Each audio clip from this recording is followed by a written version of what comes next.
예, 안녕하십니까. 민법교수 유병태입니다. 자, 이번은 담보물건 시간인데 중매인 민사법 완전정복 교재로 봅니다. 자, 오늘은 저당권 부분을 할 차례인데 일단은 담보물건의 왕이다 이런 표현을 하는데 요즘은 오히려 저당권보다 신탁을 활용한 경우가 많죠.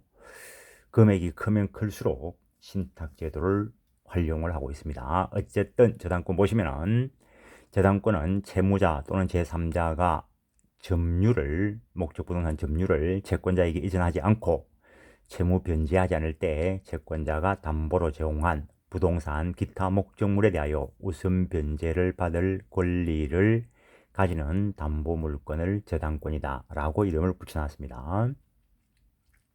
많은 분들이 처음 공부할 때 저당권이 뭐냐 이렇게 묻는데 그렇게 묻는 사람한테는 이 개념을 말해줄 수밖에 없죠.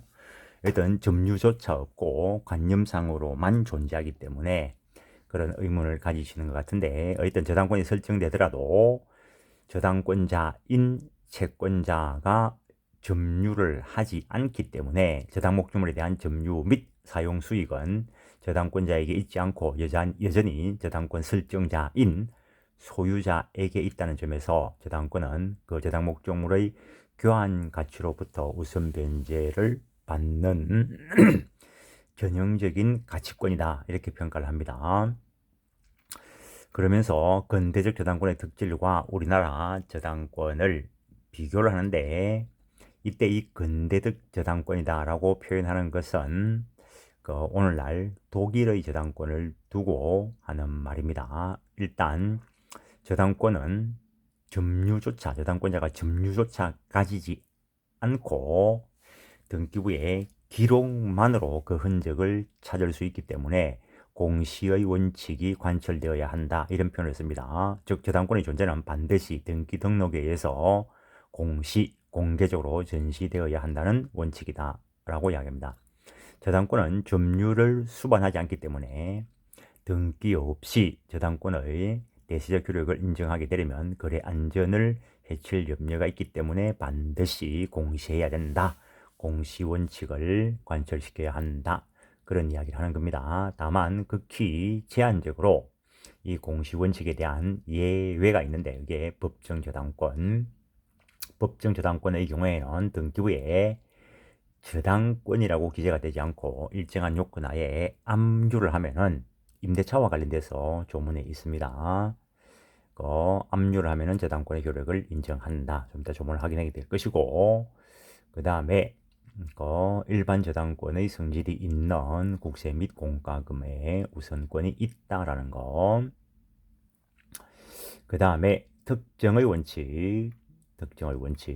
모든 물건이 그렇지만 물건은 객체인 대상 물건을 직접 지배하는 효력이 있기 때문에 대상이 특정되어야 하겠지만 역시 저당권의 경우에는 점유조차 없기 때문에 특정의 원칙을 더 강조한다 라고 생각하시면 됩니다. 저당권은 특정 현존한 하나 또는 수개의 목적물 위에만 성립할 수 있다는 것인데 이는 저당권에 의해서 파악되는 가치에 대해서 객관성을 부여함과 동시에 채무자의 전 재산 위에 인정되는 일반적인 저당권을 배척하기 위한 것이다. 즉 특정 물에 존재한다는 것을 공시하기 위해서 인정된다라고 생각하시면 됩니다. 우리 민법도 일단 특정의 원칙을 인정하는데 법정 저당권이나 조세 우선 특권에 있어서는 관철되지 않는 측면이 있다라고 평가를 한다는 거. 순위 확정의 원칙, 순위가 한번 정해지면 승진도 하강도 하지 않고 확정되어 있어야 하는 것으로서 이걸 순위 불변의 원칙이다 라고 이야기합니다. 순위가 변경되지 않으려면은 순위가 하강하지도 않아야 되겠죠. 그걸 순위 불하강의 원칙 또는 순위 확보의 원칙이다 라고도 이야기하는데 저당권의 순위는 등기의 선의에 의해서 결정되고 그래서 얘도 마찬가지로 그 사법시험에는 등기법이 독립된 과목으로 들어있지는 않았습니다.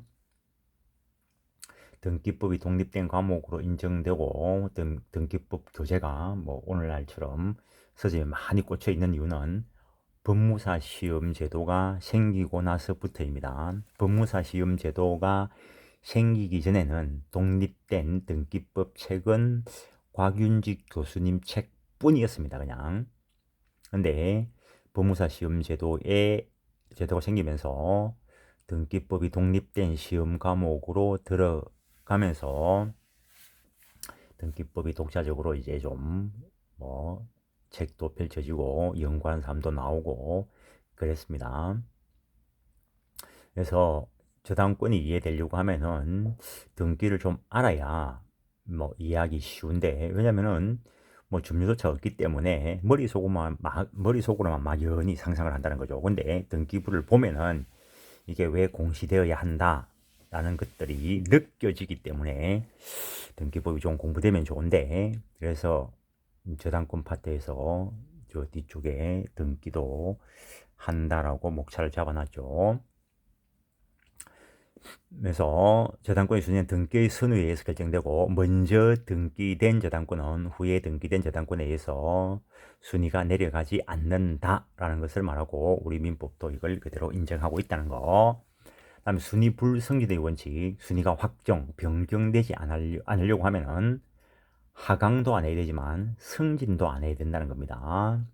그래서 한번 주진 저당권 순위는 순순위 저당권이 소멸하더라도 그 순위가 상승하지 않는다는 원칙을 말하는데, 우리 민법은 선순위 저당권이 소멸하면은 후순위 저당권의 순위 승진을 인정하고 있습니다. 그래서 여기에 대해서 논의가 많습니다.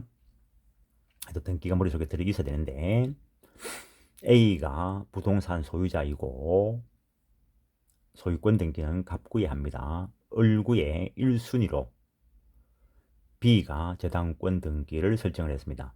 그럼 B는 저당권 설정을 할 때 A 소유의 이 목적 부동산 가치가 10억이라면 10억 가치를 보면서 나중에 경매되면은 뭐 최하로 경락되더라도 5억 이하로는 경락이 되지 않겠지 라고 하면서 을구에 저당권 설정 등기를 하면서 5억 채권을 기재를 했습니다. 근데 A가 또 돈이 필요하니까 누군가에게 돈을 빌려달라고 할 때 A가 소유하고 있는 부동산이 이것뿐이라고 가정을 했을 때, 그때 을구에 B한테 돈을 빌려오면서 저당권을 설정한다면은 B는 저당권 설정하면서 돈을 빌려줄 때 이 목적물 가치가 10억인데 선순위로 5억 저당권이 있으니까 5억 이상은 안 빌려줄 거라는 거. 뭐 그래서 예컨대 한 3억쯤 빌려줬다고 봅시다. 그럼 3억을 빌려준 이유는 목적물 소유권이 처분됐을 때 10억 정도로 매도된다면 순순히 5억을 차감하고 남는 게 5억이니까 그 한도 내에서 빌려줄 거라는 거죠. 합리적인 사람이라면, 물론 뭐 친구 간이니까 아이고 뭐 10억짜리인데 뭐 20억 빌려줄 수도 있죠. 그래서 그렇게 해서 2번 저당권으로 들어왔는데, A가 돈이 생겨서 B한테 돈을 갚았다는 거죠.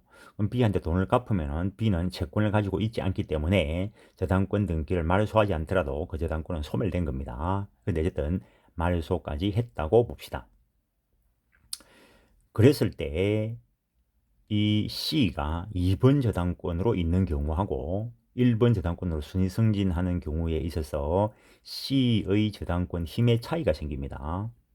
1번 저당권으로 승진을 해버리면 10억이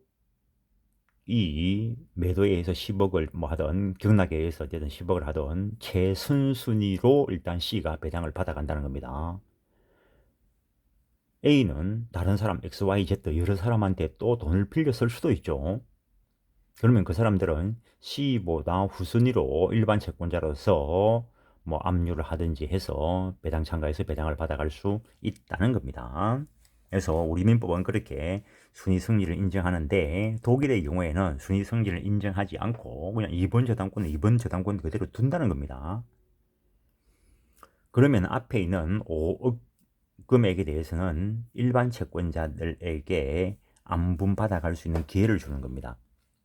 뭐 어느 쪽이 더 좋다라고 말할 수는 없지만 나는 독일의 것이 합리적이라고 봅니다. 그거는 또 공부하시는 분들은 또 연구를 한번 해보시고, 그다음에 독립의 원칙, 독립의 원칙. 저당권을 특정 채권과 독립적으로 존재할 수 있는가의 문제인데, 독일의 경우에는 독자적인 지위를 인정한다는 겁니다. 그러면 이게 부종성이 배제되는 거죠. 조금 전에 말했다시피 돈을 갚아버리면 저당권이 소멸된다 했습니다. 이게 부종성 때문에 그러는데, 독일의 경우에는 그걸 독립시키고 있다라는 겁니다. 그래서 저당권 자체를 처분할 수 있도록 하고 있는데, 우리 민법은 이 독립의 원칙을 인정하지 않는다는 거. 부종성을 완화시키는 방법으로서 근저당이라는 것이 있기는 합니다. 차원이 약간 다르지만 그 정도 하고, 그다음에 후순위 저당권자로부터의 독립. 이거는 선순위 저당권자가 있고 후순위 저당권자가 있을 때, 후순위 저당권자가 경매 실행을 하더라도 선순위 저당권자는 그 경매에 배당 참가하지 않고 자기의 저당권을 그대로 존속시킬 수 있다는 겁니다. 근데 우리 민법은 그거 인정 안 합니다. 후순위 저당권자가 경매를 실행하더라도 선순위 담보권 소멸시키면서 배당을 순수대로 시킵니다. 그래서 우리 민법은 후순위 권리자로부터의 독립을 인정하지 않는다는 거. 다음에 일반 재산으로부터의 독립. 어쨌든 저당권 설정 등기가 되어 있으면 저당권은 그 저당권이 설정된 그 부동산에만 효력을 미치는 겁니다. 따라서 어느 정도 일반 재산으로부터 독립적이다라고 이야기할 수 있습니다. 용익권으로부터의 독립. 이건 앞에서부터 이미 이야기가 되었죠. 점유는 원소유자가 그대로 한다 했죠. 그러니까는 용익권과는 독립시키고 있다는 것. 다음 유통성 확보의 원칙이다라고 하는 것은 저당권을 정권화시켜서 거래를 할 수 있도록 하는 것인데, 저당권이 특정의 교환 가치를 우선적으로 봐여 이를 금융거래시장에 유통시키는 것을 말한다라는 거. 이거는 공신의 원칙과 저당권의 정권화가 필요한데, 우리 법은 등기의 공신력을 인정하지 않습니다. 그래서 유통성 확보에 거의 무력하다라고 이야기하는데, 최근에 특별법, 자산 유동화 법률, 주택저당채권 유동화 법, 이런 거에 의해서 유동화를 시도는 하고 있습니다. 그래서 이걸 다시 한번 정리를 하면은, 공시의 원칙과 특정의 원칙은 근대적 저당제도, 우리나라 저당제도 다 인정을 하고 있고, 순위 확정의 원칙에 있어 우리 민법도 순위 불하강을 인정하는데 순위 불승진을 인정하지 않는다는 거. 그다음에 독립의 원칙에 있을 때 채권으로부터의 독립 정권화시켜서 유통시키기 위한 것인데, 우리 민법은 채권으로부터의 독립을 인정하지 않고 채권에 부종한다는 거.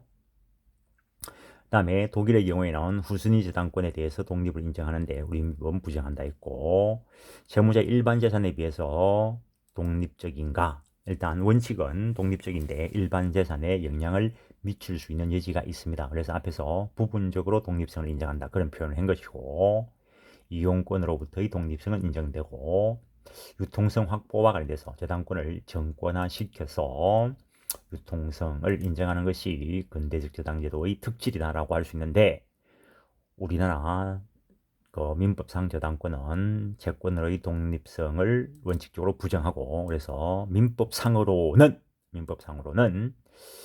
유동성에 무력하다, 유동성 확보에 무력하다, 이런 표현을 합니다.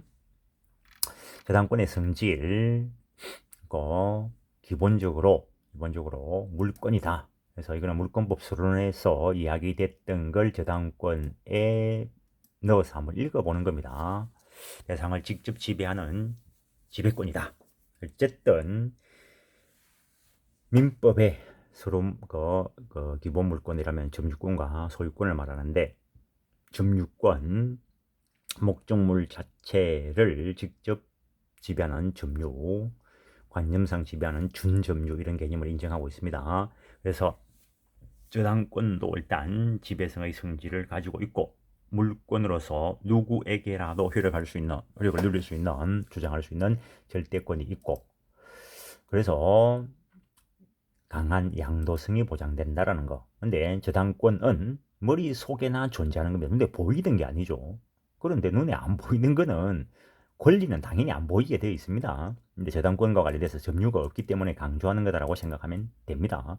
소유권이 눈에 보이는 건 아니죠. 점유를 보면서 저 사람이 소유자라고 추정할 수는 있고, 동산 점유가 있으면은 공신력도 인정되는데 물권법 서론 부분에서 이야기되는 겁니다. 그래서 어쨌든 저당권 권리 관념적으로 존재하는 것이다. 머릿속에서나 있는 거다 이 말입니다. 저당권의 담보물권성, 담보물권의 공통된 성질, 이거는 담보물권 서론에서 이야기된 겁니다. 저당권 제한물권으로서 우리 법상 제한물권은 전부 다 타물권임을 전제로 한다는 거. 그래서 자기 소유물 위에 저당권 설정 못합니다. 타인 소유 부동산을 대상으로 해서 저당권 설정이 가능하고,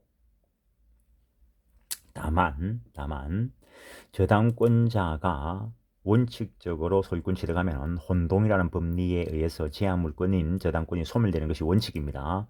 그런데 후순위 저당권자가 있을 때에는 선순위 저당권자의 이익을 보호해야 될 측면이 있기 때문에 후순위 권리자가 있을 때 선순위 저당권자가 소유권 취득을 하면은 그자의 이익을 위해서 예외적으로 혼동에 의해서 소멸되지 않는다는 것입니다. 저당권의 부종성, 피담보채권의 존재를 전제로 한다라는 것이죠. 피담보채권이 없으면은 담보물권도 없다라는 거. 피담보채권과 함께 붙여서 이전하는 거, 그걸 수반성이다라고 이야기한다는 거. 이걸 이전상의 부종성 이렇게 읽기도 합니다. 다음에 저당권의 불가분성, 담보물권의 공통된 성질로서 담보권자는 피담보채권 전액이 변제될 때까지 목적물 전부 다에 대해서 권리를 행사할 수 있다라는 거. 다음에 저당권에도 물권적 청구권이 있습니다. 물권적 청구권이 있을 때 그 가치 변형물에 효력을 미칠 수 있는 물상대위성이다라는 것이 인정된다는 것. 뒤쪽에 가면은 저당권 쪽에서 상세하게 설명을 합니다. 저당권의 담보물권적 효력, 일반 채권자에 비해서 우선 변제받을 효력이 있다라는 거. 근데 이거 가지고 또 무조건 획일적으로 또 암기하던 식으로 하면 안 됩니다. 일반 채권자가 가압류를 해두었고 그 이후에 저당권이 설정되었다면 가압류는 소유권에 대해서 관련되는 것으로서 갑구에 기록이 됩니다. 소유권에 대한 것은. 그래서 기록이 되어 있고 그 이후에 얼구에 저당권이 설정되었을 때 경매 실행되면 앞에 기록되어 있는 가압류된 채권보다는 우선 변제 못 받습니다. 그때는 동순위로 안분배당을 합니다. 저당권의 추고표와 물권적 청구권, 저당권의 물권적 청구권이 있다 했죠. 그래서 어디에 가 있든지 간에 저당권에 의해서 추고, 쫓아가서 효력을 미칠 수 있다. 그런 이야기가 되는 것이고, 저당권의 경매 신청권이 있다는 것, 채무자가 파산당했을 때 별제권을 주장할 수 있다는 겁니다. 다음에 저당권의 성립이 있는데 진도상 여기서 잠깐 쉬었다가 저당권의 성립을 들어가겠습니다.